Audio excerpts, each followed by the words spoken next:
Podcast with your host, Jake Weaver. Engineered by Cedric Swan.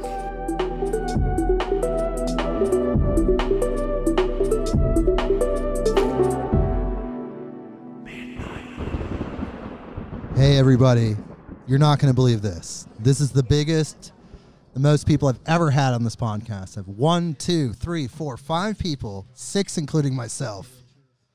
This is Midnight on Earth. And we're at Whelan's Irish Pub, Southeast Portland. And I'm here, the Pagans of Portland, a wonderful group that comes together monthly to discuss all things pagan. And I'm very blessed and very grateful that they allowed me to join them and talk about paganism. We're here to talk about paganism. We're here to learn from these wonderful people that I'm about to introduce you to. Just 1 minute. Hold on. And you can hear in the background, this is live. This is real. This is very real. This is so real. This is more real than real. Okay, but before we get into the introductions, I just want to say one thing. Don't forget to check out our Instagram at midnight_on_earth, at midnight_on_earth, midnight, on earth. We're on all the platforms. Tell a friend. Don't hesitate, because hesitation is, well, I don't know what the rest of that is, but I just know it's bad to hesitate. So just move forward. Okay, so here we go. I'm going to introduce everybody. I'm just going to go directly to my right. I'm just going to move. There's no specific order other than the function like a clock. We're going counterclockwise. Here we go. I am Mariah Messinger. Mariah, say that one more time. Mariah Messinger. Mariah Messinger. All right. Sorcha MacAonghais. Sorcha MacAonghais. Katie Traw. Katie Traw. Mary Hanthorn. Mary Hanthorn. Janice Carey. And Janice Carey. You guys know me. I'm Jake Weaver. You guys already know me. So we're here to talk about paganism. Holy cow. I'm so honored. Whoa! Little feedback there. I'm so honored. I'm so honored to be here. Yes, that is the magic. I'm so honored to be here with you ladies. I think I'm going to adjust my mic a little bit. I feel like this is free form. You're with us. You're hanging out. This is real life. You know, we adjust things on the fly. Too bad they can't ask questions. Not yet. We're going to get to that. We're going to have call-in. You know, we'll get there. It's coming. I have the ability to pipe in Bluetooth. I have the ability to pipe in phones. We can tell people for a future podcast to call us during this time. They have questions for you. They have questions for other pagans. We can do it live. We'll set a time. You guys can call in. Oh, man, the future's so bright. I got to wear shades. Okay. So let's talk about paganism a little bit. So Sorcha, you're the leader of this group. No, I'm just the organizer. The organizer. I okay. don't lead. It's like herding cats. It's like herding cats. So tell me, Sorcha, why did you organize this event? Did you create Pagans of Portland? Yes. Why did you do that? 18 years ago now. About 18 years ago now. 18 years ago. So you've been doing monthly meetings for 18 years? Actually, more than monthly. But because of COVID, we're doing monthly now. Okay. Well, we'll talk about COVID. I want to talk about COVID later. We'll talk about magic. Must we? Magic and COVID. Maybe we'll save it for another episode. Forget COVID. Forget I even said that. That was terrible. We're bringing it back. So we're back with Sorcha. You started it 18 years ago. And what was your impetus? Like, what was the final will to action? It was 18 years ago. I don't remember. Just taking the opportunity to use the internet to bring people together in person. Nice. So because so many people were just talking to people on the internet. They weren't getting together in person. So you were, and I was one of them. So you were noticing the forums. You were noticing the, I guess at that time, the bulletin boards, even, or post BBS. And other chat programs. Oh, right, like AOL chats and things like that. Yeah, and I forget the one I was in, but I was online all the time. Okay. And I had almost forgotten how to talk in public because it was all typing. That's very pertinent for this generation. You're almost like you're ahead of your time in so many ways. Of course, I've always been. So you get this organization together. You started. Well, I didn't do it alone. Okay. There's a group called Meetup.com. Yeah, that helped. Meetup.com. That's how I found you guys. Yes, that's right. Amazing. And it's been well, we a got long another time. person joining us. Let's introduce her really quick. Sorry to cut you off, Sorcha. Here we go. And you are Kari Ann. Ann. Kari Ann. All right. Well, thank you so much. She's joining us. Midnight on Earth, the podcast. We're here right now learning about paganism. Just like with our listeners. We're just going to talk about all different kinds of things. Like we always Total open forum. There's, maybe we'll have a really powerful conversation. So tell me, with another person, you started this 18 years ago. It was moved offline. And was it always at Whelan's Irish Pub? No. We only started meeting here because my friend plays here, so we started coming here. And the meetup is here because the place we were meeting up isn't open yet. Okay, I see. So, Pagans of Portland, what have you learned so far about bringing people together? We'll just start on that. So you've been organizing humans, you've been bringing people together. What's one thing you've noticed? Do you feel like every meeting has been fruitful? Do you feel like every time there's something gained? Yes. Maybe not for me, but I think for somebody else. Nice. So every meeting has been an addition. And sometimes it's only two people. And Right. sometimes those are the best meetups. That's okay. I have one-on-one interviews on this podcast quite a bit, and it allows you to really delve deep into one person's perspective, and you bounce off each other, and you connect two minds, and then, that third mind appears, and then, wow. Most of my friends now I've met at Meetup. Yeah, that's amazing. Well, you met me. I'm not going anywhere unless you guys want me to go. No, you're cute. You can stay. Thank you. I appreciate that. Okay, so that's just kind of the basics. So, I'm going to ask this question. We'll talk about paganism, and we'll go around. We'll have a little round table discussion. What is paganism, and what does it mean to you? That's a big I question. have a definition. Every pagan you're going to talk to will have a different definition. Okay. Mine is paganism is an umbrella term for a diverse group of spiritual paths, most of whom worship a god and a goddess or various gods and goddesses. And a big thing about paganism is we take responsibility for our actions. We don't expect to have a scapegoat pay for us for what we do. We take responsibility.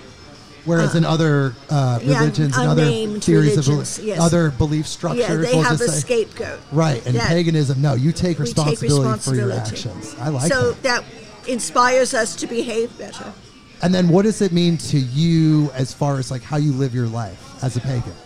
I try to live my life in a way that honors my chosen deities, which are the Celtic deities, which is why we're meeting in an Irish pub. I know, I'm loving it. I have a little bit of Irish in me, not very much. It's like probably like 6%, 7%. We'll stay with the divine number. 7% Irish. I got a red beard before it went white, people. He was red. I swear, my mom has red hair.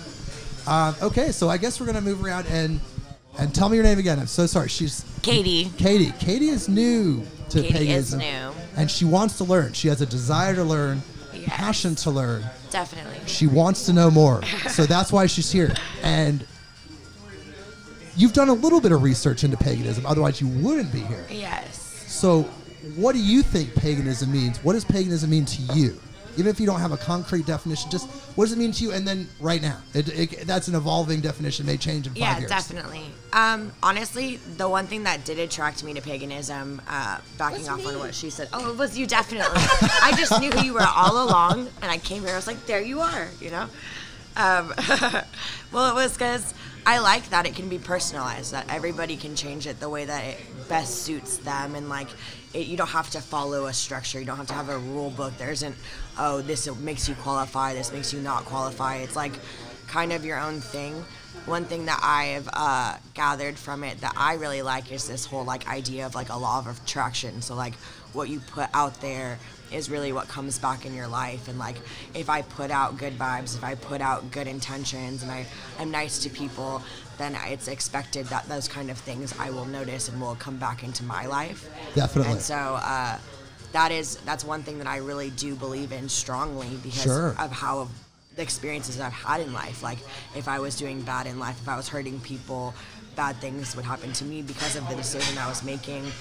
But I think it goes deeper into like the ideas in my head, my attitude, my vibes, like everything that went into those decisions I made, you know? So for me, I think what I really resonate with is this whole like put out there, get back kind of, we are all one energy that I really like. And you really like, I have a feeling you want to put out love. Yes. You just want to put out love and you want the love to come back. I think that love is the most powerful thing in the whole wide world, more than drugs. I've done a lot of drugs. I've been in a lot of fucked up situations, and over anything in this world, what has toll over me, I think, is love. Like that is all I look for in life, and I think that's all. Well, love is a lot. This whole thing, believe it or not, all energy, all matter is made out of love. The original state of whatever it is, that mystery is love. Yeah. So we just have to wake up to it as humans. And we talk about it so much on this podcast. In fact, I made an Instagram post yesterday about love. And I had that heart. And I just said, you got to love more. We got to love, love, love. That's how we're going to get to heaven on earth. And it's our path. It's our destiny. We're going to get there. But there's a process. Okay, here we go. So, and again, reintroduce yourself. I'm Mary. Mary Hanthorn. Mary Hanthorn. I love that. That's such a cool name. Tell me, Mary, what is paganism for you? What does paganism mean to you? What is paganism? I just think it's an earth-based spirituality. So it's accepting that you're one with all things. So you're one with everything that's here on the earth, and recognizing that connection. Okay. Earth-based. Being earth-based. And the new to the table. Kari Ann. And Kari Ann. Yes. So I'm called out. I'm not a pagan. Okay, that's okay. I just like these chicks, and I haven't seen them for a while. Well, let me tell you something. Love is the root of everything. So in a way, you can say you associate with paganism because you're a loving person. Well, I do. The issue that I take with paganism is that, for the most part, it requires deities, and I don't have those. Right. So, but I think it's sort Does of... it require deities? Sorcha.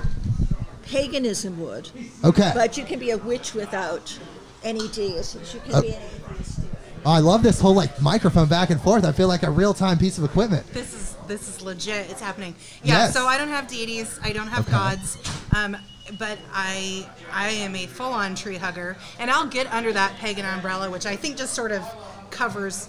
It's sort of polytheism, right? Right. You know, we're all in here Together. with whatever vibes we're into. Mostly it is, tree hugging and dirt loving, and that's my jam. And the top of it all, we'll say it again and again and again, Love, people. love is all you need. Exactly. The top of it all, the top of the pyramid is love. And here we go. Reintroduce yourself to the wonderful listeners around the world. I like to say I hit my 15th country this week. So 15 countries. We've got listeners in 15 countries. All 15 of you. No, I'm just kidding. I appreciate all of you. I love you guys. We're getting this message out worldwide. I'm Janice Carey. Did that make you nervous? Oh, I'm sorry. Go ahead. Janice Carey. Janice Carey. Okay, Janice. What is paganism, and what does paganism mean to you? Well, for me, it's metaphysical, it's paranormal, and it's spiritual, and many other things.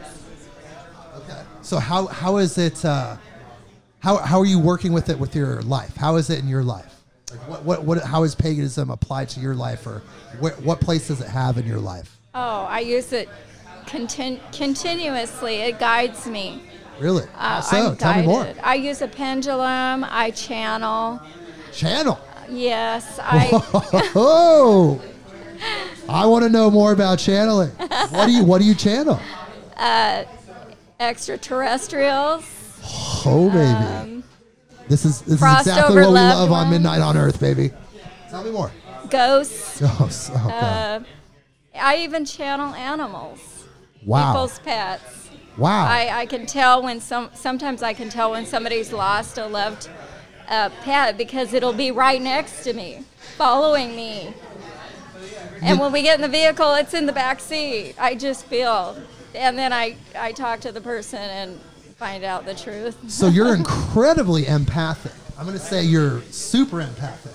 You can interface with all those different energies. How were you able to differentiate between the different types of entities that you're able to channel? What is a signature? How are you able to tell them apart?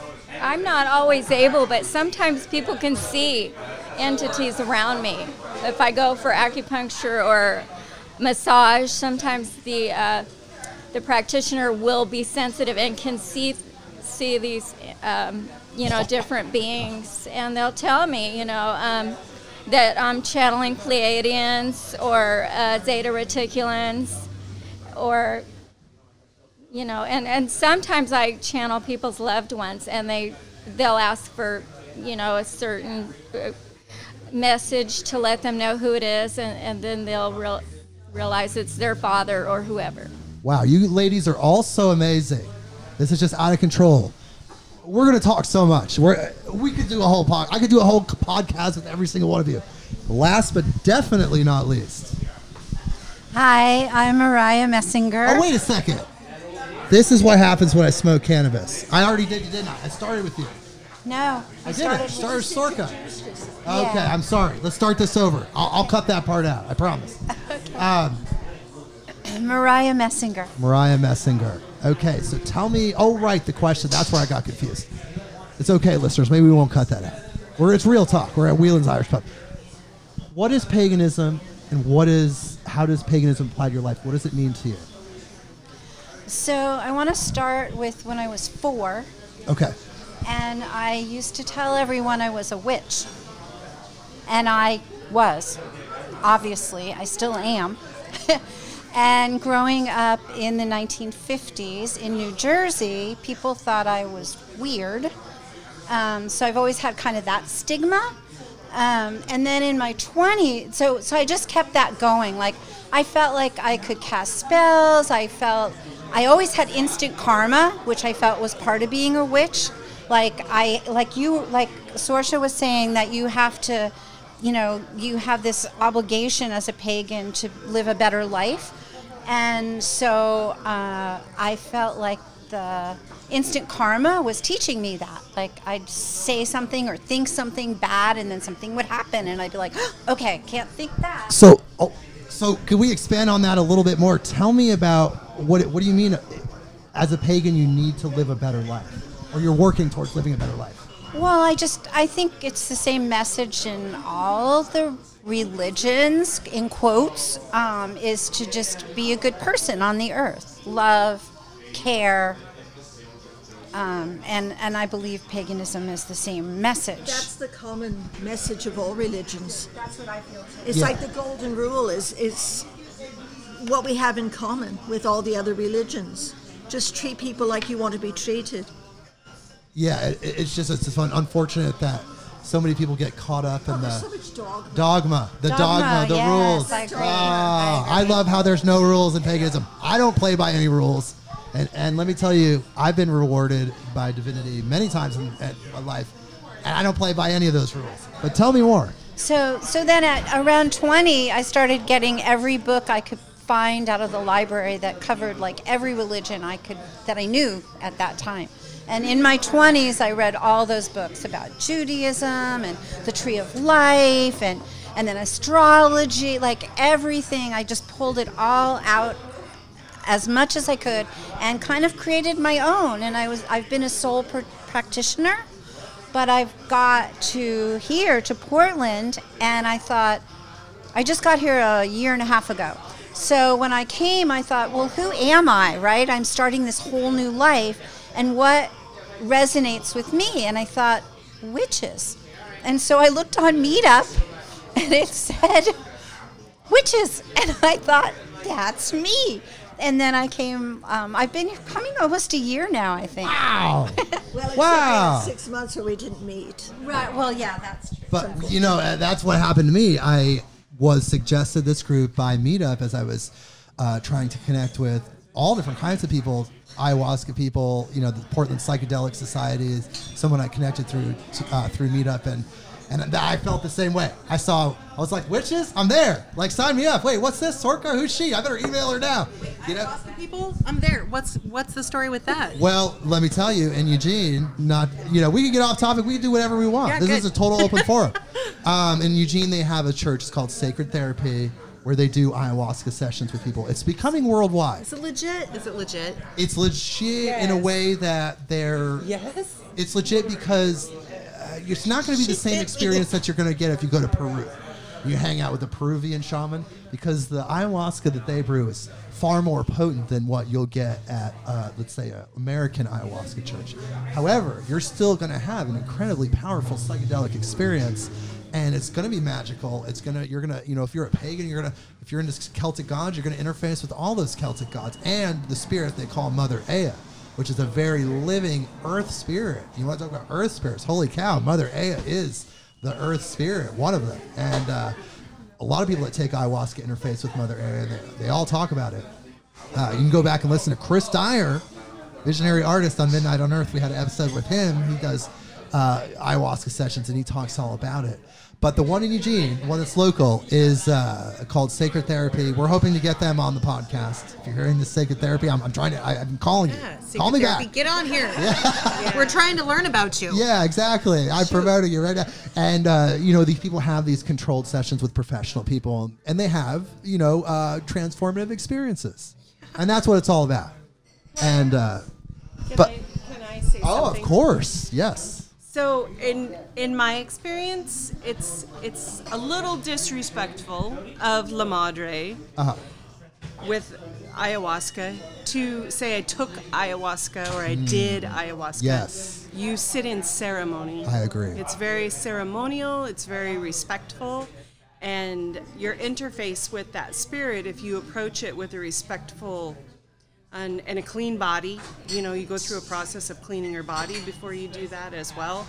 And so I just wanted to say that it's best to be respectful. Yeah, let's you hear my loose language. Dear La Madre, because she helps us so much and she brings us so much 100%. that I would hate to We want to have ultimate mess reverence with that relationship and have it become something that's, I want to trip. And that's a big ayahuasca, controversy man, actually right now, because it is so widespread that it's becoming very like a thing you could go do. Like go to the spa, or you go to the sauna, or you go on a cruise or something, right? So it's losing that sacredness. That's what I was trying to get at. It's losing. People have big controversies. And it's such a beautiful and helpful and powerful spirit that will show you exactly what you need to know in that moment. And, it may take a little while for you to integrate the lessons that you got, but it will be exactly what you need to hear and see at that moment.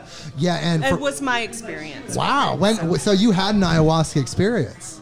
Yeah, I've sat in ceremony. So have you taken the ayahuasca yourself? That's sitting in the ceremony. Yeah. Okay, I thought you meant because some people do just kind of participate as cooks or help facilitate helpers. Yeah. So I was a little confused there. But so, wow, when was that?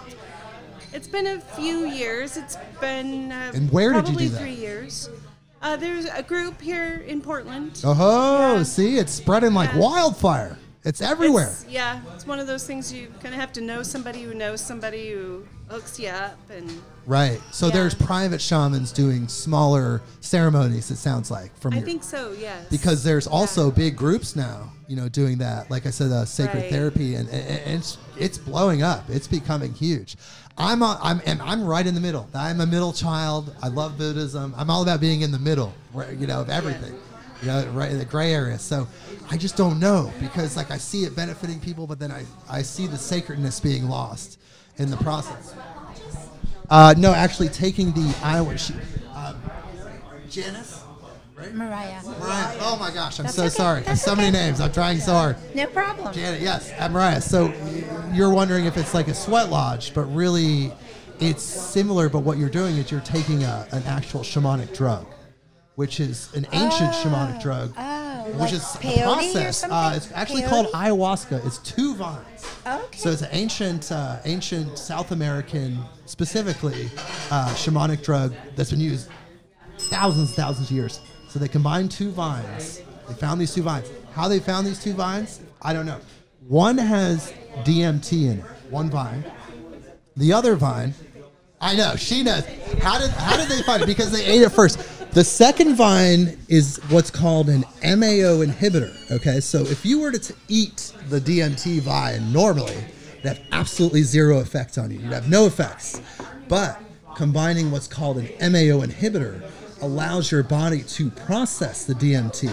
And that's when you have the 12 to 15 hour ancient shamanic experience. Some tribes actually do the ayahuasca snuff, where they'll snort huge lines of it, almost like a tobacco, and it'll go in their bloodstream that way, and then they'll take the MAO inhibitor. But by combining the 2 vines, they create a potion, and then they take the potion, they have for thousands of years, and then they go on these massive, powerful experiences, and they interface, they go to that dimension, they go to the earth dimension, and then they come back, and they interface with spirits.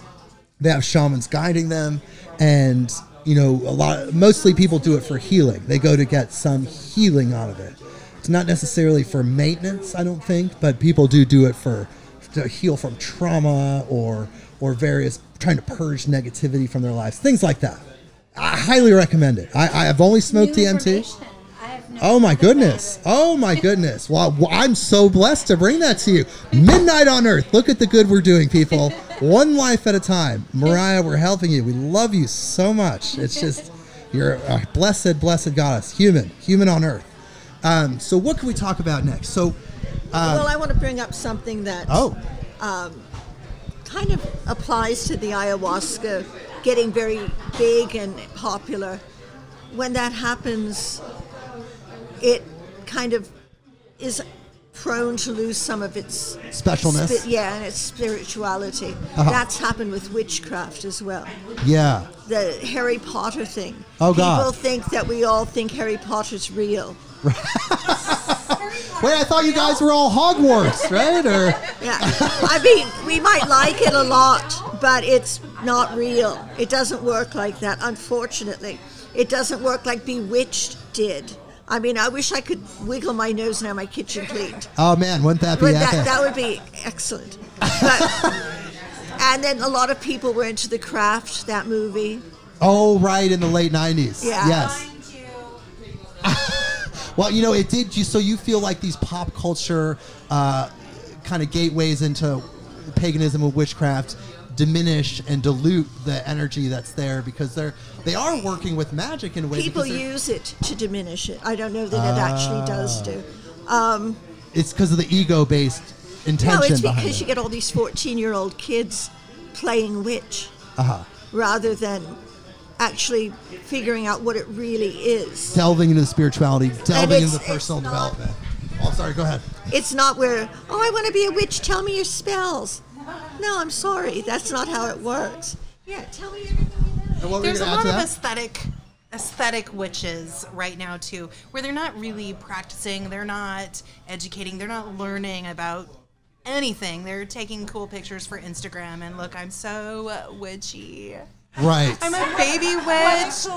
Can you give me a book suggestion? Right. How many of the pagans here now are witches? Well, let's ask. How about? Oddball. I don't know anything about it. I would like to say, what defines a witch? This is a great question. What defines a witch? I think it's a person who practices magic. Then I'm a witch. Right. I practice magic every single day. And but I do it in a different way. I've never attempted it. This is like my first time. But here's the thing.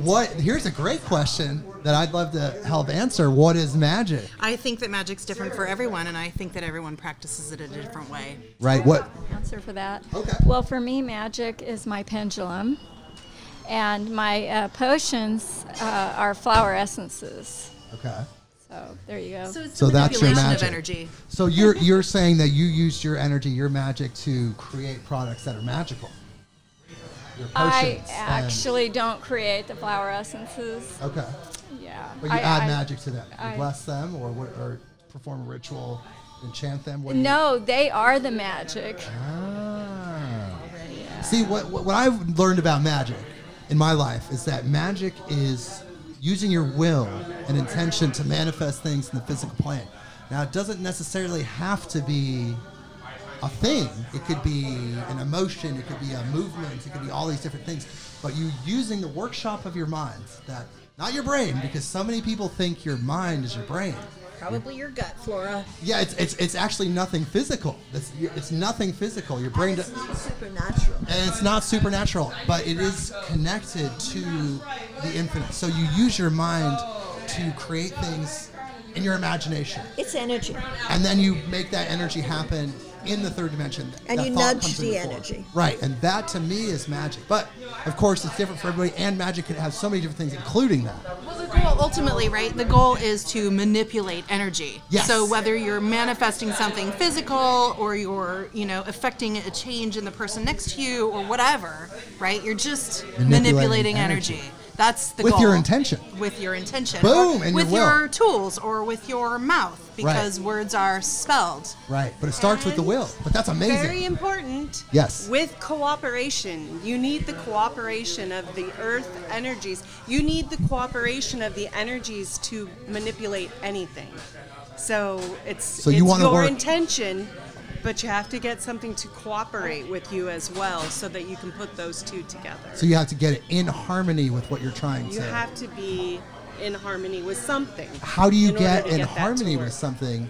In, like, let's say give me an example of something that might fit into that, where your intention's in play. I make offerings. Like I make offerings. I have different friends that I work with, and I make sure I keep them happy and keep a relationship going with them. It's not just, I command you to, you can't approach it with that attitude. You won't get anywhere.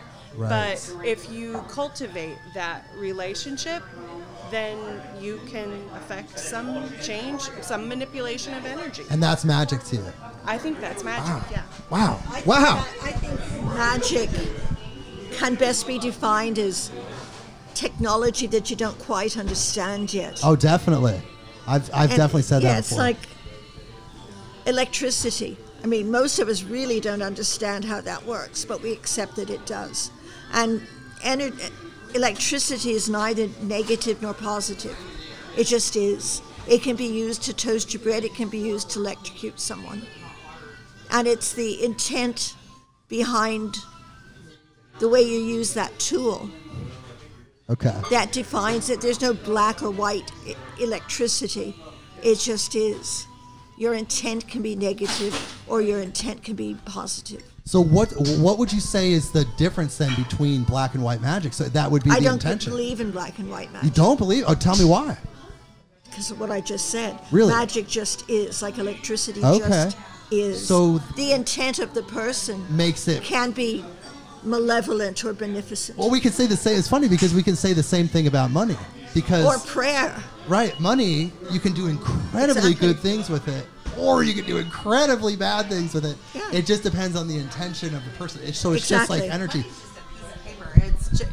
Money isn't actually anything at all. Right. Right? It's not. It's a What we barter. believe It's it my is. trade for my service for your whatever. But money isn't anything, actually. Right. It's just what we believe Right. it is. Whatever power we give it Exactly. is the power that it has. And it- magic. I know magic, and it's interesting how U.S. currency has so many magical symbols on it because the founding fathers were very, very aware of the magical aspect of currency and energy. I think our founding fathers were geniuses of their time, in their own way. They did things that maybe we wouldn't do today. But Well, and they still hide the fact of the Freemasons. That's still not openly talked about. You kind of have to dig for all that information. So and are the Freemasons- Illuminati, right? are the Freemasons? on the bills? Yeah. But are the Freemasons like magic? Can they be good or bad depending on the intention of the Freemason? can it be a path to enlightenment or a path to darkness? Sure. Yeah, absolutely. So do you think maybe the founding fathers that were Freemasons maybe were on the light side of the spectrum, perhaps? I can't judge that. Honestly, I'm not sure. I think their intentions were good in the beginning. Quickly, but then, humanness came in, yes. And I'm not sure what happened after that. Wow. This is so amazing. I just want to thank you ladies again for allowing me to be here. And really, we're talking about paganism. We're talking about the Pagans of Portland. This meetup is open to everyone. Unfortunately, there's only 10 slots right now because of COVID, but normally it's open to everyone. We've had meetups that were 35 people. What's the biggest meetup you've had? 35 people. Wow. So it was a bit overwhelming. But because there's so many energy sensitive people, so many powerful, magical and you people. just break up into smaller groups. Yeah. So I guess where can we go with this? Where would you recommend? Let's say a person is authentically attracted to paganism and magical things, not in a kitschy way, not in a Sabrina the Teenage Witch, but they're authentically, truly, in their heart, attracted to these things. Where would you point them first? But which book, like where author, would there be a certain thread of? I always suggest people read the book The Spiral Dance by Starhawk, which is pretty old right now. I've met Starhawk once at a festival. Is that the one where they say that they felt that God was the name that the people gave to the energy of the earth? I think the Starhawk one was with the future world, right? Where it was like in the future. There's novel. Okay, that's her novel. That's not The Spiral Dance. That's not The Spiral Dance. But the first thing you recommend is The Spiral Dance. Why do you recommend that? If you could sum it up, it's about Wicca. We should go into how Wicca and witchcraft are different. Yes, that's a great yes. Okay.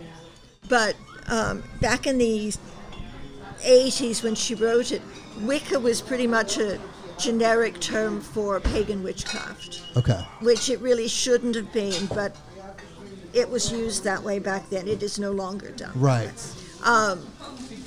But she just gives a nice overview, and she doesn't tell you have to do it this way. And then from there, the Spiral Dance, is there like another school of thought, or where would be the bridge after that? Or at that point, would it be up to the person's intuition? There are a lot of Witchcraft 101 books. Okay. There are not a lot of Witchcraft 202 books. So after you read The Spiral Dance and you read history books, and biology books and mythology books, which goes back to what we were talking about before we started recording. Yeah, with Joseph Campbell and the Power of Myth.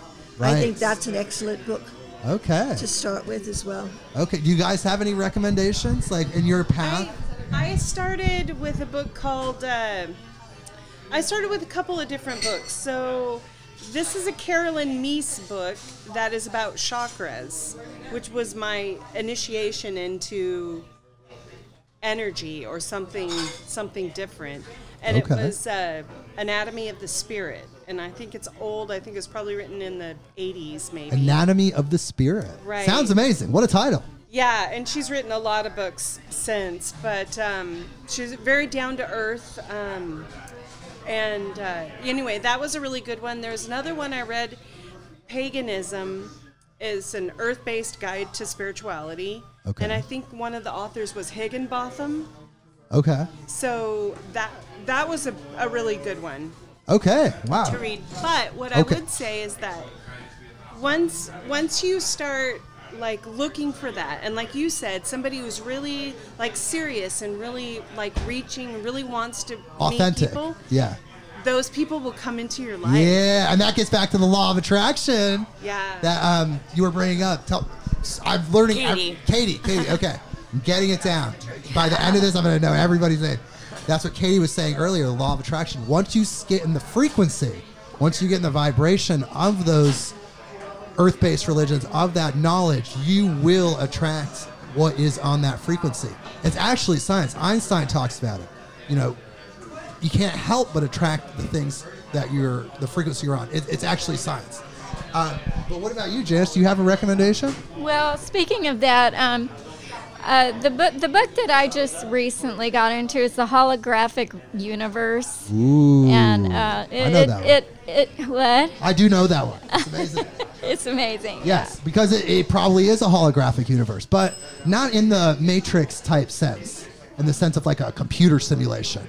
But it is holographic in the sense that it's beyond multidimensional, and there's just this information flowing and it's projected off of light. I was actually listening to a lecture by a wonderful lady named Teresa Bullard today, all about that.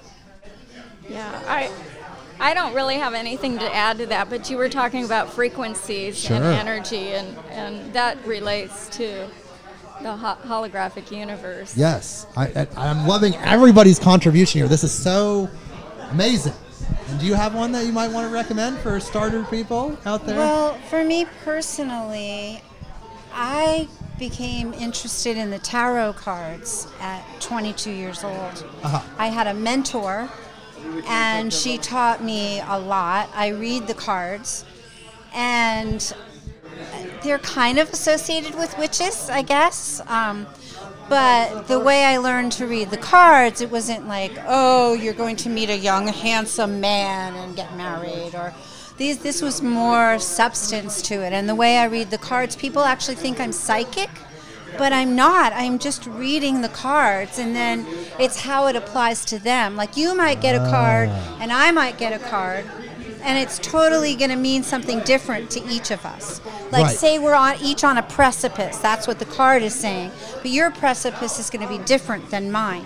So people are shocked sometimes when you do readings because it's so it's very powerful. Yeah, so distinctly personal. Personal, exactly. And really, I'm just doing an overview. Yeah, and all of a sudden they think you're like the greatest psychic of all time. It's like Edgar Cayce Part 2. Absolutely. And then it turns out you're just reading the cards in a incredibly, like, not authentic, but just exact, correct way. You're reading the cards in a correct way. Yeah, it's kind of deeper. It's not like the gypsies, you know?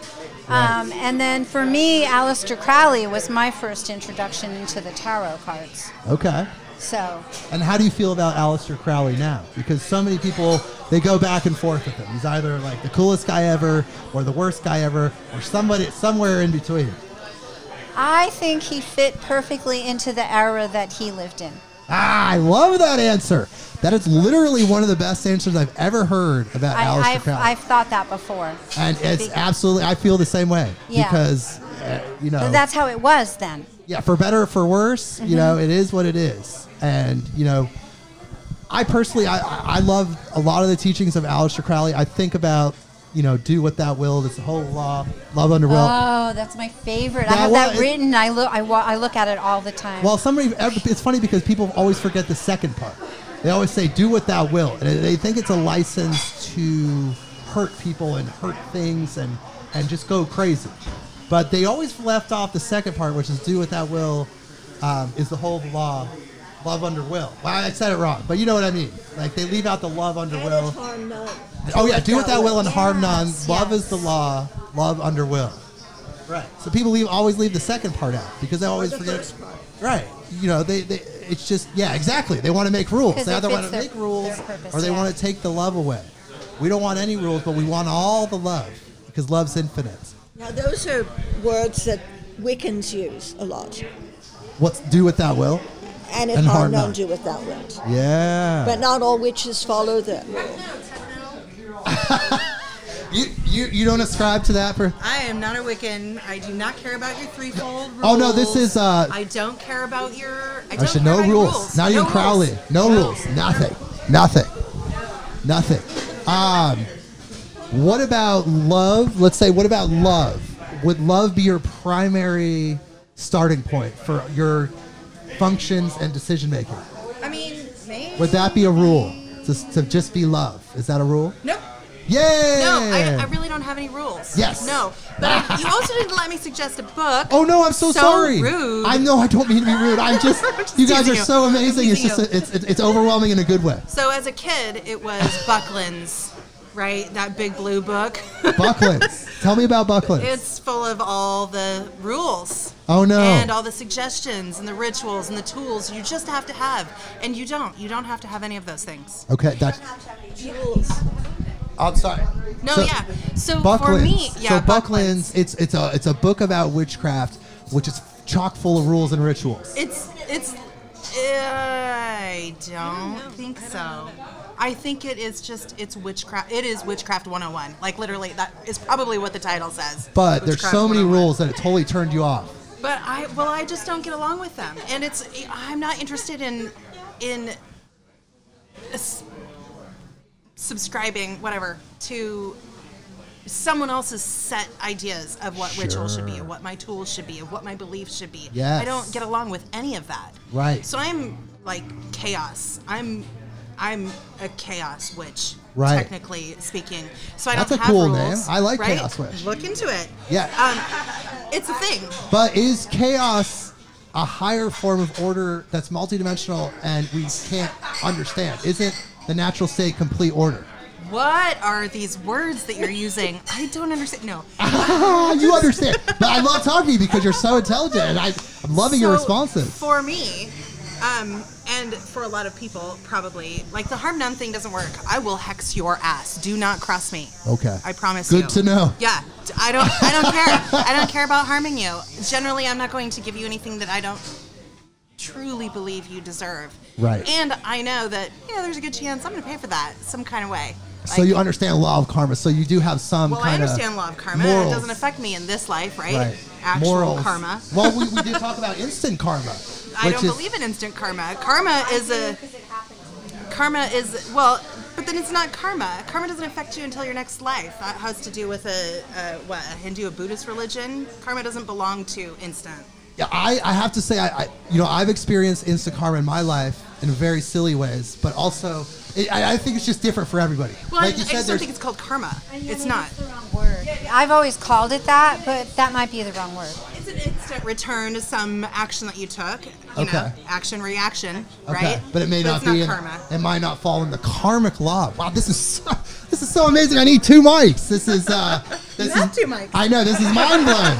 This is so cool. I just can't even express it. The way I put it is, I sometimes help people with their karma. Ah, there you go. And how do you help them? Any way I can. So you help them process the fruits of their previous karma, whatever those fruits happen to be, whether they're good or Well, bad. all I know is if somebody targets me and they think I'm a patsy, they're going to find out real fast that's not true. Oh yeah, better watch out, dude. I'm loving this. Okay, so let's do what Sorcha brought to the table, which is let's discuss the difference between Wicca and witchcraft. I'll start with you, Sorcha. Tell me the difference between Wicca and witchcraft. Wicca is a specific denomination, if you will, of paganism. Okay.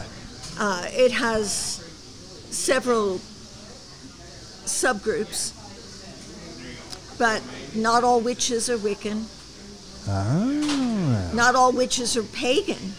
There is that assumption. I have to say, there is that assumption that Wiccans are witches and pagan. Like, that's like a... Well, they are pagan. Okay, Wicca Wiccans is a are pagan. Okay. religion. And their founder called them witches. So I would say, yes, Wiccans are witches, but not all of them accept that title. But Gerald Gardner, who started Wicca in about 1930 or so. The heritage, traditional. My great-great-grandma was a Wiccan. So you feel like that people in their ancestral, even European ancestry, you think of the Druids and that scene, like they were practicing earth-based religions, Yeah, but they not. were pagan. They weren't Wiccan. They were pagan, but they weren't Wiccan. Wiccan is a 20th century religion. Kind of like Reiki. It's 20th century. I never knew that. I had a Reiki okay. Reiki practitioner episode. So a lot of things happened in the 20th century. Holy smokes. And is anybody here Wiccan? No. So you've got here this pagan group of witches, none of whom are Wiccan. None of them are Wiccan. So Wiccan's really almost like a trend. It could be trendy. It is a specific religion. Wicca's a religion? Yes. Okay. Witchcraft is not usually seen as such. Witchcraft is a craft. Okay. Hello. And what the craft is, what it consists of, is divination, prophecy, healing, divination. Did I repeat anything? That's okay. I do that too. Like Talking divination. to spirits, being witches. That's witchcraft. That's witchcraft. Yeah. You can be a Christian and be a witch. I know. My mother is. I'm learning all about Christian witchcraft. Yeah, you can be Jewish and be a witch. You can be a saint. Yeah, you can be anything and be a witch. You can be a Hindu yes, witch. Exactly. You can be a Rastafarian witch. You can be a Exactly. Pastafarian witch. You can be anything you want. And we got another wonderful goddess coming to the table here. You are now on the Midnight on Earth podcast, going out to 15 countries. Okay, then. It's not live. All right. Let's get an introduction. Who are we? My name is Liz. Liz, what? Fugate. Liz Fugate. Cool. Yes. And, we're here at the Pagans of Portland meeting. You were a little late. What happened? My daughter doesn't get picked up until roughly 6:45-ish, and then I have to take the bus. That's okay. You made it. We're glad you're here. Yes. We're just kind of having a roundtable discussion, an open forum, talking about paganism, talking about witchcraft. Sorcha just brought up a point. We're trying to talk about the difference between Wicca and witchcraft, and she brought up how it was a religion and how witchcraft is more of a practice, more of a way of life, you could say. But paganism is a form of a religion, a spiritual path.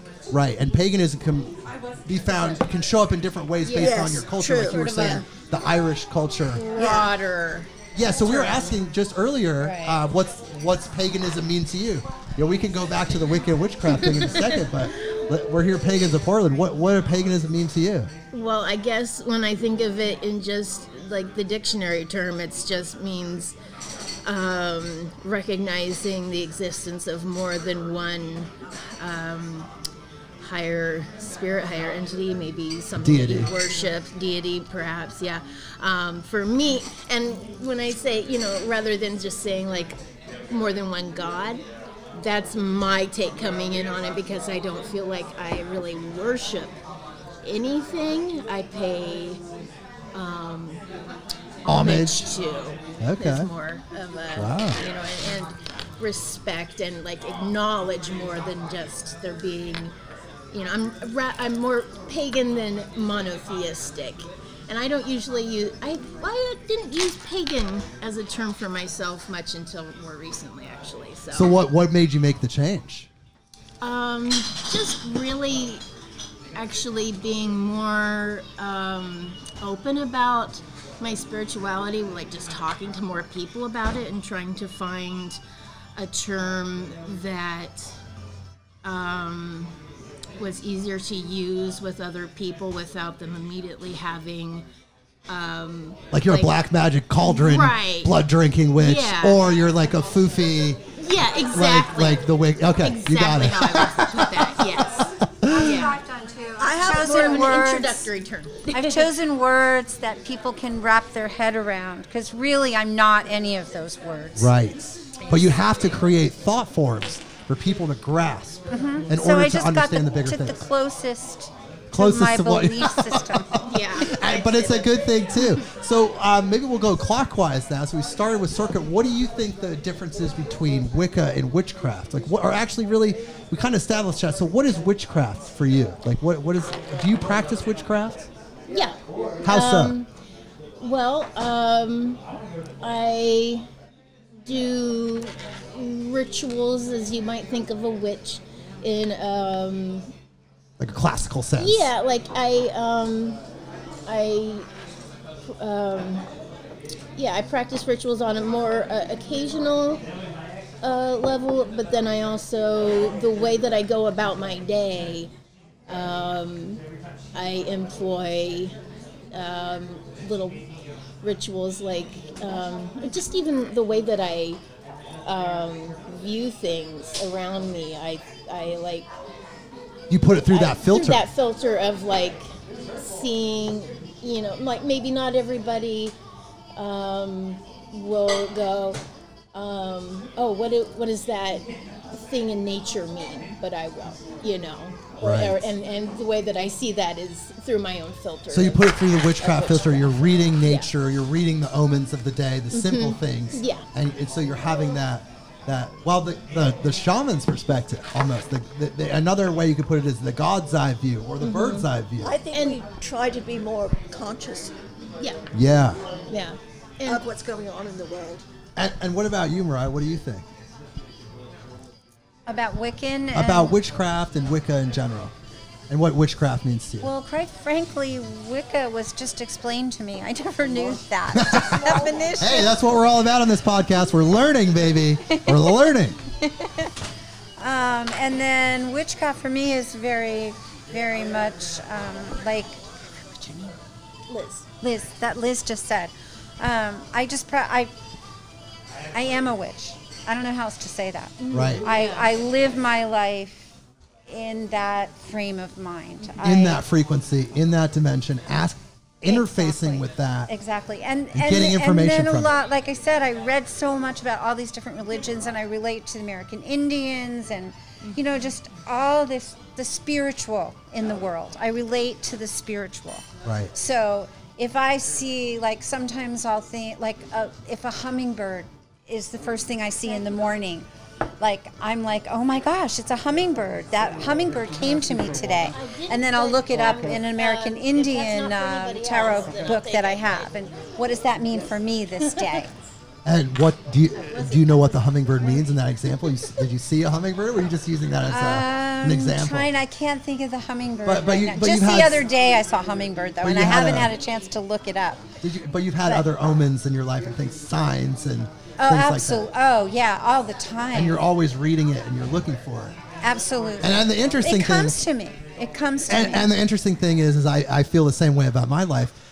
But it took a while to get there. But then when it becomes the norm, like it's like what your daily is, you step into that world and you realize that world is actually the real world. This is the illusion, which is so powerful to think about. But let's keep going. I got the extra long cable. So tell me about witchcraft. How does witchcraft work in your life? Very well. Very well, thank you. Yes. So tell me about how you live from that perspective, or what that means to you. Well, years ago, back in the late 90s, I was getting into channeling, and I was speaking in tongues and having a lot of metaphysical experiences, and I was told during these that I was a witch. And then I had another experience. I had been reading a book called Conversations with God, book 2, I believe, and it speaks about extraterrestrials. And so I asked, that night I asked for contact with ETs. And like 2-3 days later, but I also asked for it not to be scary. And so 2 or 3 days later, I saw a fairy. Wow. And it was the most beautiful thing I've ever seen in my life. What does a fairy look like? Oh, it's, you can't, there's nothing on this earth that compares to its beauty, because it's interdimensional. And are you talking about like light? Do you see light? Like, was there a visual? The way I would have to describe it was about 6 inch, about this tall. And it had the shape of a dragonfly, except it was vertical. And it was in my kitchen, my dining area, where I had all my kids' artwork from school on the wall, and it was just, it was just hovering there and looking at the artwork. And I had seen it because I was lying down and I was sleeping, and my cat jumped on my stomach and just landed like lead and woke me up, and that's when I saw it. Wow. So it was just out of a dead sleep. That's a fantastic story. So you feel like you live through witchcraft on the daily, like daily life. You're a witch. Witchcraft is a huge part of you. Yeah. It's actually everything to you and more. I can't wait till we do our one-on-one podcast. It's going to be amazing. It's not something we do, it's what we are. It's not something we do, it's what we are, she said. Sorcha said. It's how we live. It's your life. So tell me more. So expand on that. Add on that. It's your turn. So I am, as I've said, I don't have rules, and I don't. I'm not interested in studying so much, at least not before. So I'm really intuitive. Generally, if I'm called to do something, I do it, and whatever that is, if it's burning some herbs or making a sigil or lighting a candle or whatever, a sigil. So a sigil for me is sort of like prayer for people. Okay. That don't know what a sigil is. Right, and so generally it is a symbol that you draw or create with technology in whatever way, but it's a symbol, and often folks will have a phrase in mind or something, and they use letters to sort of create a symbol out of the letters. They omit certain letters, or they don't double certain letters or whatever, and it's sort of that way for me too. But again, I do whatever I want. Right. And so I'm super intuitive. I just, whatever I feel called to do, and then generally after the fact, I'll go, oh, that corresponds with, whatever the moon was doing, or that corresponds with whatever the seasonal thing was that, the books say I should be doing. I was already doing it. Super cool. So you're just doing it intuitively. You're doing it by almost like a spiritual instinct, and then finding, you're like, that happened then on that day. But you already knew that was happening because you felt it, you lived it. So you're living this very real, very in the moment form of witchcraft. That's correct. Beautiful. Absolutely beautiful. Thank you. And would you like to add any more on that? Witchcraft. What does it mean to you? How does it work in your life? For me, it's important to keep it sacred and keep it private. So yeah, there are rituals that are involved, and divination, and but it's, I keep it private. Yeah, no, that's a good thing, because honestly, it is a very personal experience. Some people want to share, they want to get it out there, but at the same time, it's so personal, it's so powerful. It's okay to have that as a personal experience. And we don't proselytize. What was, whoopsie daisies, what was that, Sorcha? We don't proselytize. Yes, there's no proselytizing. And in fact, that's why I feel so super, super honored to be here with you guys. Because in a way, we're not proselytizing, but we aren't getting this. We're not trying to get converts. No, we're not recruiting anybody. Go away, we don't want you. But we want what we want you to do, and I think, and I can speak. I don't really know these wonderful ladies very well. We're on the same frequency, I can tell. But what I feel is we want everybody to just be their authentic self. Just do what you should be doing. We're not going to tell you what to do. These ladies aren't going to tell you what to do. They're not going to do anything to put it out there in a way to bang it over your head. But what they want you to do, I bet, in their heart is find it on your own and get there on your own. Would I be accurate in that? No. No. That's okay. We want people to find love. Personally, and I can only speak for myself. Sure. We don't want converts. I mean, Yeah. if somebody feels really strongly, fine. Yes. But we don't think everybody should be a pagan. We don't think everybody should be a witch. It's just not right for everyone. Okay. So it's a Just because it works for us really well. So it's not right for everyone. Let's expand on that a little bit. So why isn't it right for everyone? What is it? Well, it depends on where your spirit is on your spiritual journey. Some people need more rules. Some people want more rules. Some people want to be told what to do. They need that structure. They need that structure. Take responsibility for themselves. They want a scapegoat.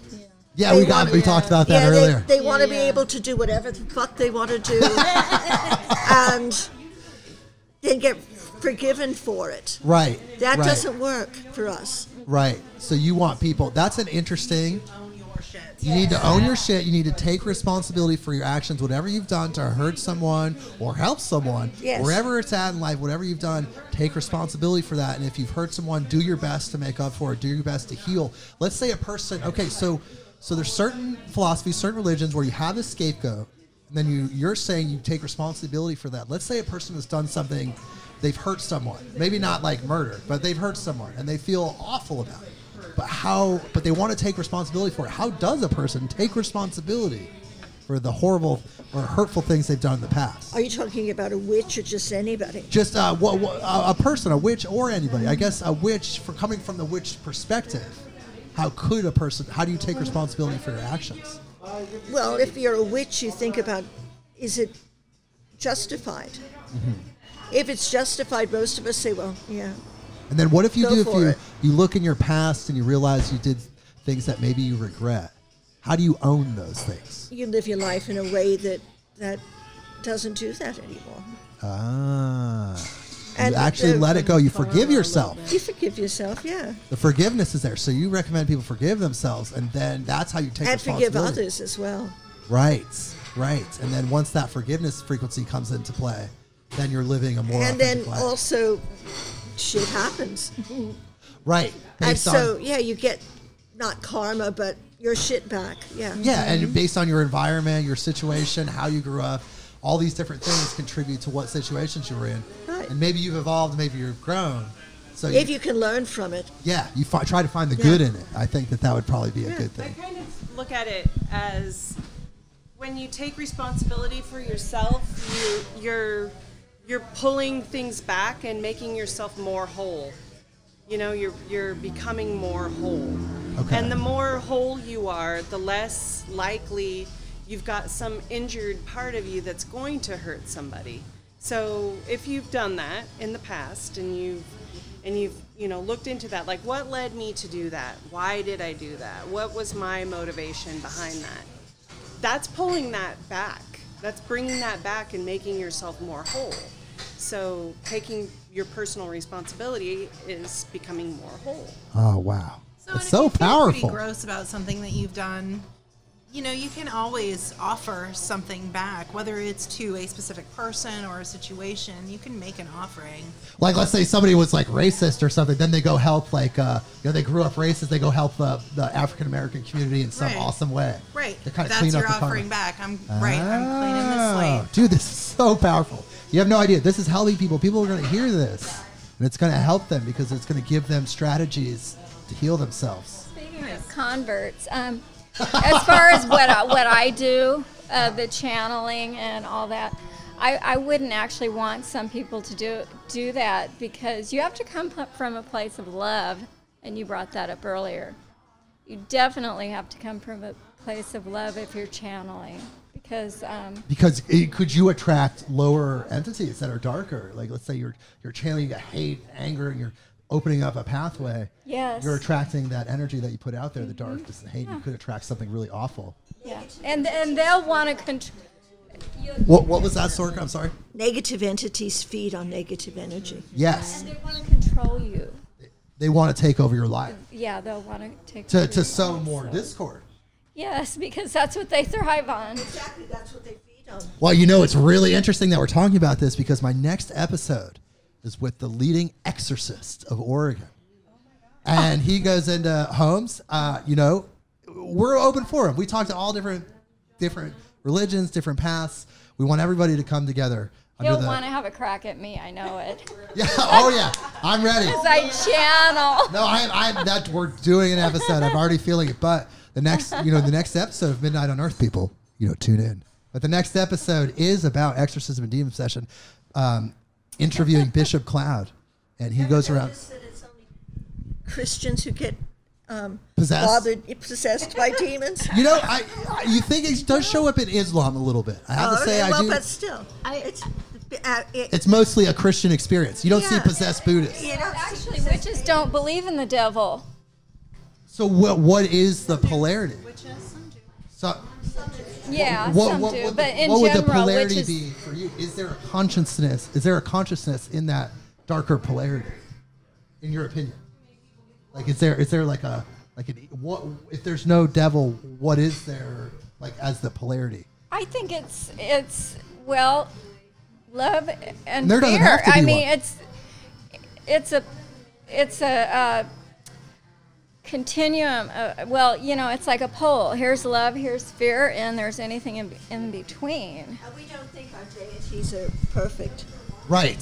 That's true. That's interesting. They are not all good. They're fallible. Yeah. So in a way, could these deities be just like grumpy? They could be beings in a higher dimension. It's really no different than humans per se, but just existing in a different frequency range in a different band. Like for example, one of my what I call spirit advisors, that's what I would call her, is Greta Garbo, because like attracts like, and we each have entities that are attracted to us that some have lived, some have been physical, and some haven't. They could be a famous person. I have channeled Harvey Milk a number of times. The mayor from San Francisco that was assassinated. I've channeled him a lot. That's absolutely amazing. Were you going to add something there? Well, actually, and that just makes me think of, it's really interesting because I'm exploring my past lives actively a lot these days, and that makes me think of how time is nonlinear, and the way that I view time and spirits and like passing over and all that stuff has like changed so much since since I began exploring witchcraft and paganism, just the metaphysical in general when I was a young teenager. And my journey has progressed so much since then, and especially recently since I started exploring new things and thinking about time differently, and even like looking into quantum physics and stuff, and just like comparing everything. There's just so much. There's a lot. There's a lot of information. At the end of the day, we're probably all going to be right. Like everybody's going to be right about something. Like everybody had that a vein, a piece of some information, and then once we put it all together as humans, we're going to have this complete future. We have such a beautiful, bright future as humans.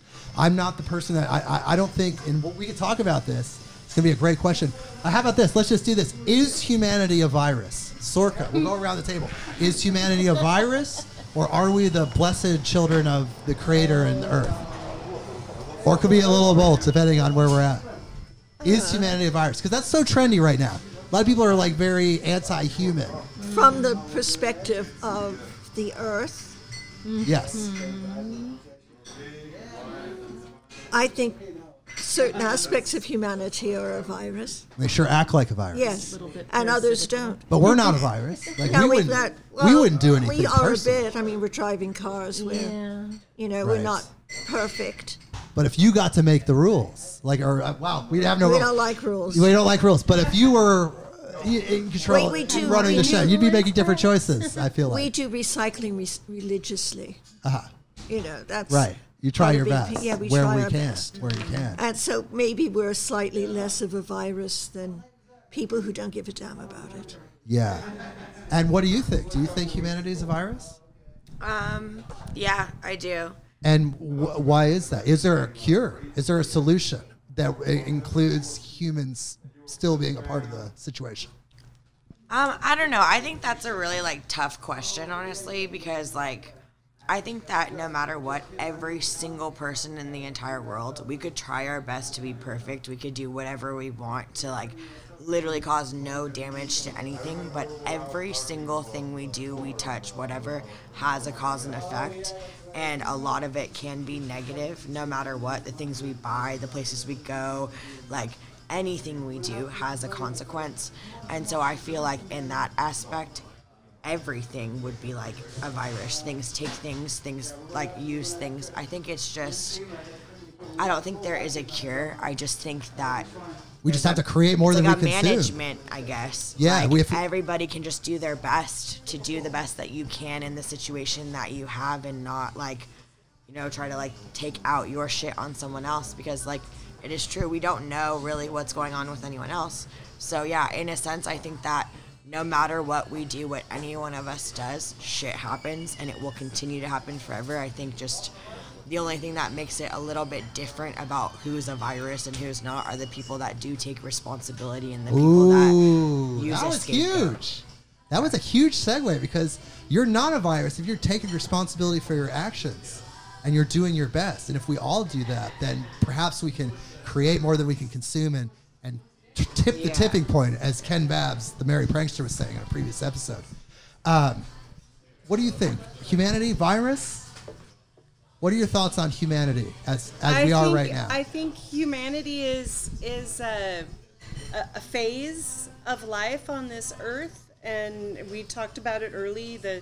The way of the trilobites and the way of the dinosaurs, and I think that humans that the earth is probably going to shake humans off at some point. You know, Chris Dyer, previous guest, brought that up but what he mentioned, what I mentioned before, is that we could evolve on another planet. The spirit, the energy of the human is energy, and energy can't be created or destroyed. It exists. So the energy, the soul of the human may transcend to a different planet. We may burn out the earth. We may have been dinosaurs. We may have been dinosaurs. We may have been trilobites. we may have been.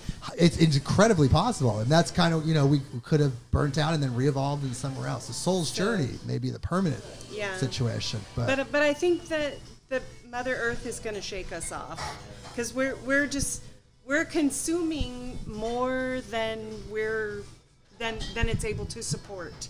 Right. And I mean, I think that it is able to support it. A lot of it has to do with the whole capitalist system that's globalized now.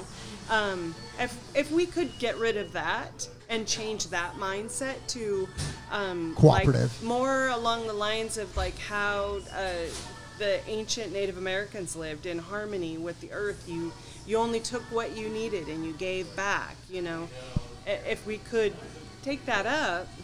Yeah. But that's a big if. It's hard because with 10 billion people on the planet, they say 7 billion, but it's probably more like 10. With 10 billion people on the planet, it's hard to, for everybody to live in that harmonious balance. One thing I'm wondering, I think about, is our consumption, as, we live in a capitalist society here in America. You guys in the other countries, maybe you're luckier, maybe you feel differently. I don't know. Why don't you tell me? Send me an email. But, so these other people in these other countries, like, they're not experiencing the capitalism, but is the capitalism like a habit that could be replaced with a different habit? Like, let's say, humans love consuming. Like, humans love buying things. They love consuming. Could we replace that habit with something that doesn't destroy the earth?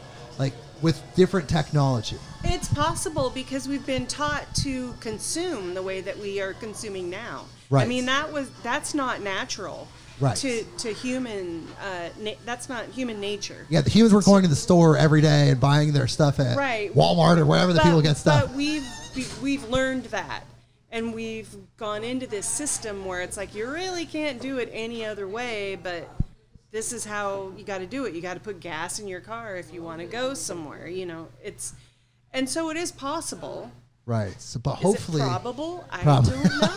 Well, hopefully the earth doesn't shake us off in a way. The earth is with us. The earth knows everything that we're up to. We're made out of the earth.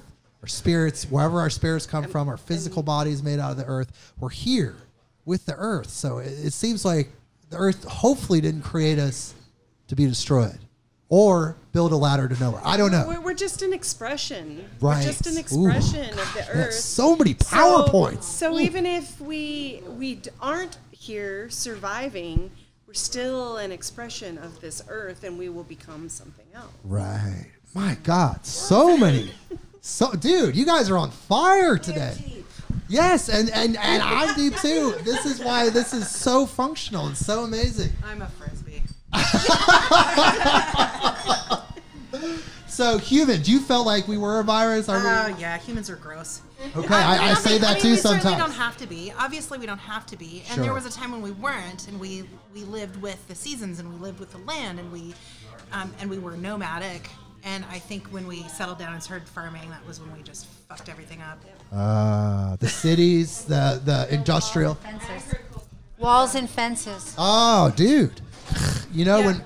Well, there was a time when we were nomadic, right? We were on the banks of the river. We were softening the banks. We were creating places for things to grow. We were harvesting just what we needed. We were moving along and doing that along, all over the land, right? And then we were like, oh, let's it would be so much easier if I built this little hut and I started, growing corn or whatever. And that's when we stopped participating with the planet and started just doing our own thing on it. Right. So you had said we're with Earth. We're not. We're not with Earth. We're on Earth. We used to be with Earth.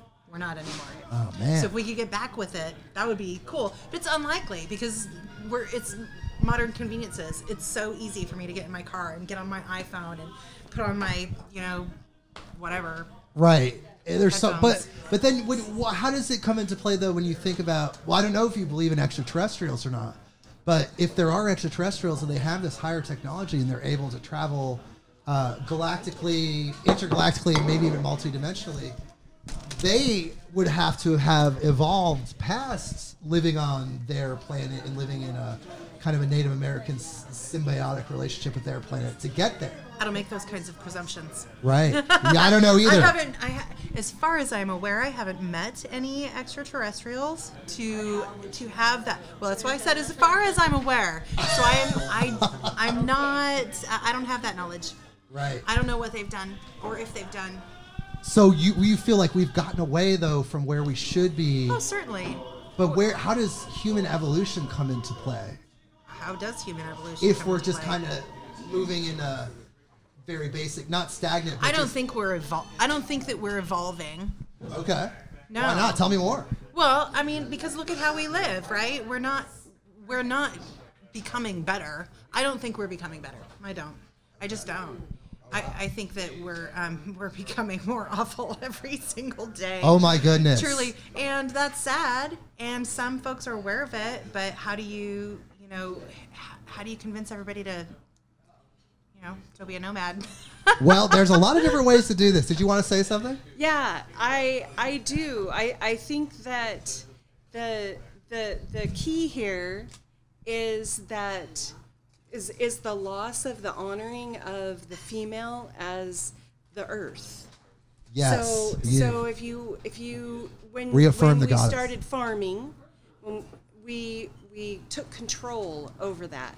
So we became this big control over. When we can get to a place where we're not control over, but we're in harmony. Right. Whereas, and some cultures have managed that and managed it for, millennia, long before we were here. I believe. I mean, Native Americans, I'm sure they had their wars and they definitely this did. And that, but until we can go back to a point where we're living in harmony and accepting and honoring the female, that we've become so patriarchal.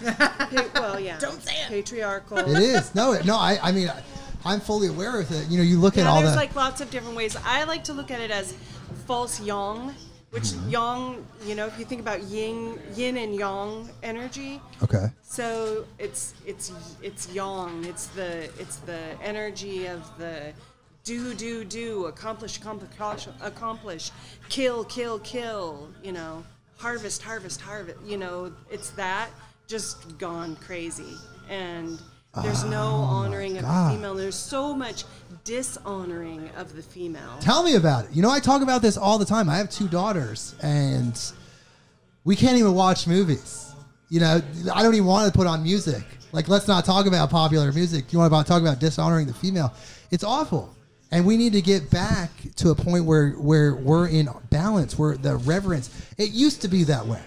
You had the goddess cults. You had different cultures around the world where the goddess was actually the higher in the hierarchy of their religion than any other, or their belief structure, than the male aspects. That's true for a lot of us. Yeah. That the goddess is the primary deity. Yeah, and I lived that personally. I lived that for like 4 or 5 years of my life. I really devoted myself to. It's like I'm 42 now. It was probably like 26 to 30. Let me back that up again. That was 23 to 27. I really studied the goddess religion and focused on the goddess energy.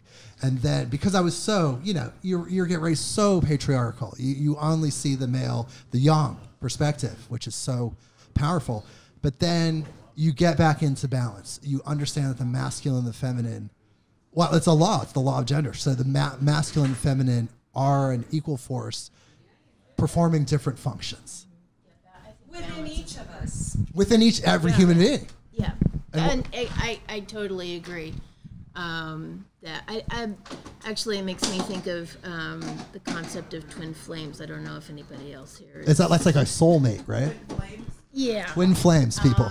There's this whole concept of the divine masculine and divine feminine, and you're like, so just in a nutshell, it's one soul split into two bodies, and you reincarnate over and over, and trying to balance each other's energy before you can come into union and be a couple again. And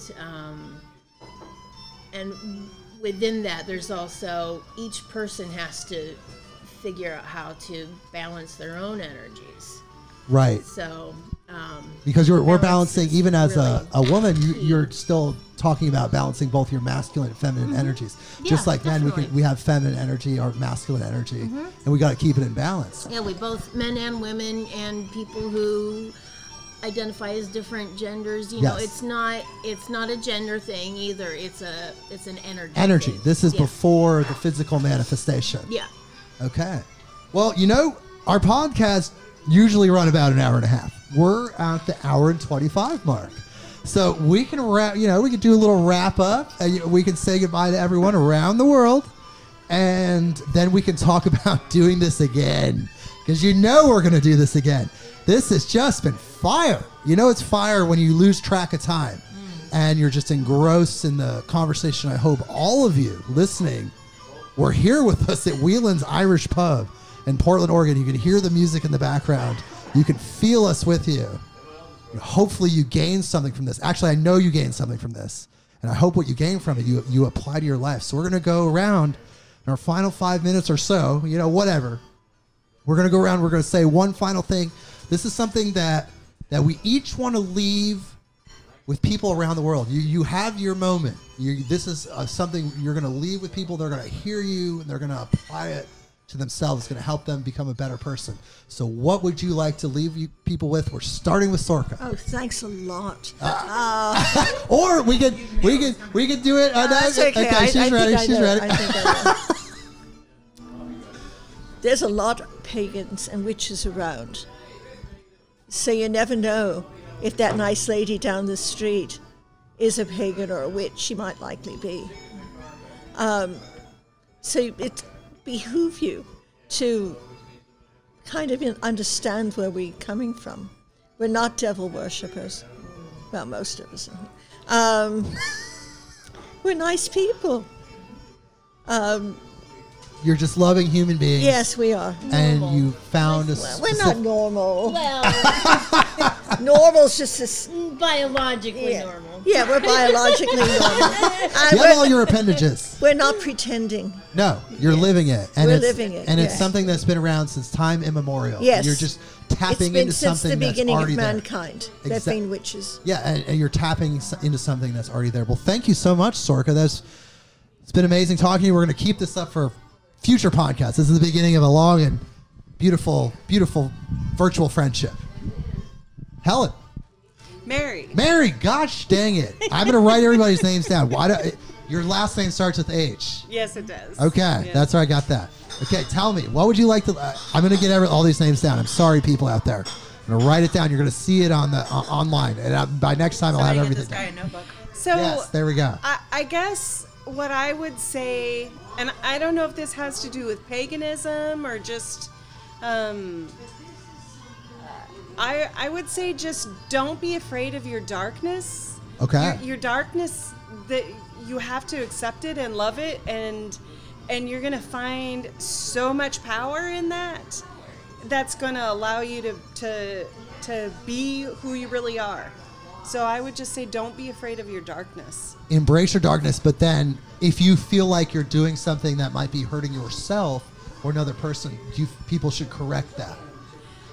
I think that if you're afraid of it, you're going to avoid correcting it. If you're not afraid of it, you're going to look at it, see it for what it is. You're going to be able to correct it. Wow. Okay. Well, that was an incredible final statement. Profound. So many knowledge points here. Kari. Kari Ann.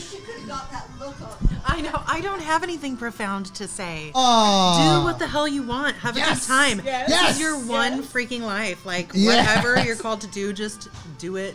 Wait a second. I thought you said you weren't going to say anything profound. Clearly, that was profound. That was a Nike commercial. Oh, God. For spiritual, cool, loving, awesome human beings. Well, I wrote this for a teen foster girl I was looking after, and I wrote this for her, but I think it applies to everybody. All right, let's hear it. Myself included. You must believe in your divine birth. Praise and thank the magic or God all around you, so you'll have the spiritual countenance to deflect any cruelty and abuse coming at you from others and attract the blessings you deserve. Wow. That was amazing. Thank you so much for that. And Mariah. So I just want to say there's something I learned about a while ago, that there is a summit. I'm not sure if it's every year, but all of the religious leaders get together. It's very downplayed. I discovered this. I should have known this years ago. So people like the Dalai Lama and the Pope get together. All these spiritual leaders. Oh, wait, we're losing somebody. Can you say goodbye to everybody? Bye, this is Katie. Bye, everybody. Okay, Thanks for she'll having be back. me. She'll be back. Bye, guys. There'll be a cliffhanger for her thing. Okay, here we go. Back to Mariah. So I believe along those lines that I don't necessarily believe in one dogma. I believe that everyone needs a belief system in order to make themselves better and make it through the world, even if you believe in atheism. That's a belief. And Right. that is the power. That as long as you have a belief system that is outside yourself somehow, that's bigger than you. I don't know how to exactly say that because I don't even have a word for it. So as long as you have something, you understand that there's something bigger than you, at the very least. Exactly. And to go with it, whatever it is. Wow. That's my belief. Thank you so much, Mariah. Holy cow. Last but definitely not least, tell me your name one more time. Liz. Liz. She was the late arriver. But she gets the final comment. Okay. So here we go. All right. I suppose what I would like to say is that I'm not necessarily completely without optimism when it comes to the future of the human race and our ability to survive in harmony with the earth. It's definitely a monumental feat. What's ahead of us? What we would have to do. Wow. But I think that when sorry, your name was Mary. When Mary hit upon capitalism, that is something that I've really been thinking about lately, and how it's really not everybody who wants to continue with capitalism, and that if we can find a way to evolve our way of getting our needs met and being more communal and less and more in harmony with nature and with one another, then we don't have to be a virus. We don't even necessarily have to be as much of an invasive species as. And what can people do to do better? Like what can somebody do to do better for themselves? Well, I think it begins with an awareness of how important it is to make changes, and then realize that we have to communicate with each other more effectively. Yes, about communication is the key. What we want, how badly we want it, and what maybe powers we need to overthrow to get there.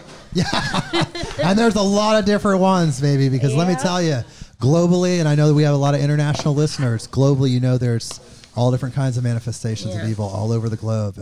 But the light workers, the spiritual people, the witches, the pagans, even the Wiccans, everybody, we can all get together. Yes. We can. The earth is dying, and pagans care. Yeah, we do care, and we're gonna tip the tipping point as I talk to Ken Bath. We're gonna tip that tipping point. I think we have a chance to save the planet. It's an incredible feat, but you know what, people? I think we should take that as a challenge and do our best to not only develop ourselves personally, but to help our fellow humans achieve success as well. And I want to thank everybody for participating in this podcast. This has been absolutely amazing. We're going to keep this up, and I'm going to go ahead and start the outro music. We'll see you later, people. It's been Midnight on Earth. Yeah.